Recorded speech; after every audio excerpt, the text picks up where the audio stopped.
It is a proven, reliable method of structural extraction, provided the underground atmosphere remains bone dry. The instant fresh surface water tore through the 35-centimeter breach. Those load-bearing pillars became their own demolition agents. The inflow did not merely flood the workings, it dissolved the structural supports holding the roof aloft. As the vortex widened on the surface, a work tug on a nearby arterial channel was dragged backward against its engines.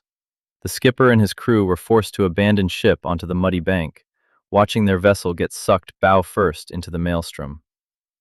11 heavy transport barges followed in rapid succession, spiraling downward alongside tons of displaced river red gums, station outbuildings, and vehicle tracks. In total, more than 12 billion liters of surface runoff and wetland water emptied straight into the earth, gouging out an enormous crater where a shallow, tranquil billabong had stood just hours before. The sudden spatial displacement triggered a chaotic hydraulic chain reaction across the entire regional water catchment. The primary downstream drainage channel, which had historically carried fresh seasonal overflow out toward the open Gulf, stalled, reversed its course, and began flowing inland with violent force. Millions of liters of heavy ocean water surged up the tidal flats and poured over the rim of the freshly carved crater, forming a roaring 60-meter waterfall where dry country had been. When the underground air pockets finally gave way beneath the crushing hydrostatic load, trapped air and compressed gases blasted back up through existing exploration shafts as towering geysers of brackish spray. A natural water body that had held an average depth of barely 3 meters was suddenly transformed into a dark, saltwater trench, plunging more than 60 meters into the earth. The surface had dropped so drastically that an old brick chimney and the remnants of a homestead's foundations sat stranded and submerged far from the newly eroded shoreline. The ecological and mechanical catastrophe was complete, but the most damning revelation of all was the critical 2.5-hour window that preceded the collapse, a timeline where warnings went unheeded.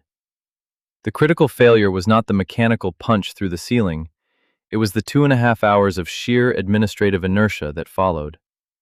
For 150 minutes, while the 12-man drill crew stood on a steel pontoon in the heat, trying to work their seized gear loose, a steady, silent dissolution was already carving away the foundation beneath their boots. The rig operators had no direct visibility of the deep workings below. The underground operation had no immediate telemetry on the exact location of exploratory rigs operating on the surface lease.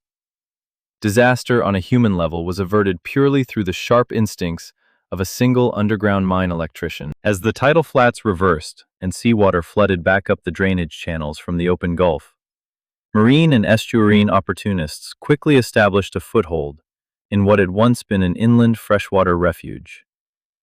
Estuarine rays, flathead, and coastal mullet colonized the deep 60-meter trench. The ecosystem did not recover.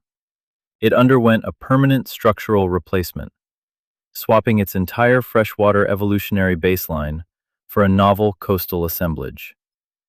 Yet this was not an isolated geological accident.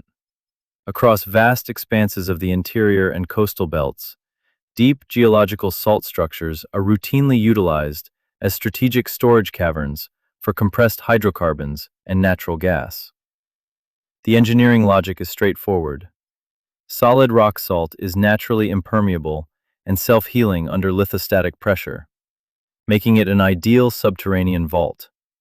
Energy operators wash out massive, stable underground caverns simply by injecting vast volumes of fresh water to dissolve the core and pumping the concentrated brine back to the surface. However, when developers proposed washing out extensive new storage caverns beneath local water catchments, thousands of regional residents, graziers, and pastoralists voiced fierce resistance. Their concern was not built on vague conservation sentiment. It was grounded in harsh hydrologic reality. Carving out a single subterranean cavern requires tens of millions of liters of fresh water, and the only viable source was the deep, subartesian regional aquifer, the exact, non-renewable groundwater reserve that every cattle station, town supply, and rural property depends on for survival through seasonal drought cycles. To sacrifice pristine drinking aquifers to wash out petrochemical vaults is a risk few rural landholders are willing to accept. The physical warnings written into the earth are rarely subtle. Across another major salt dome operation in the southern basin, local station owners and residents along the creek lines began reporting rhythmic tremors under their floorboards and constant streams of gas bubbling through the waterhole shallows. For months, local landholders logged formal complaints with state resources regulators, only to be told by departmental officials that they were likely mistaking the low rumblings for road trains on the nearby highway. Months later, the community woke to a nauseating stench of crude petrochemicals and diesel fumes strong enough to trigger immediate migraines.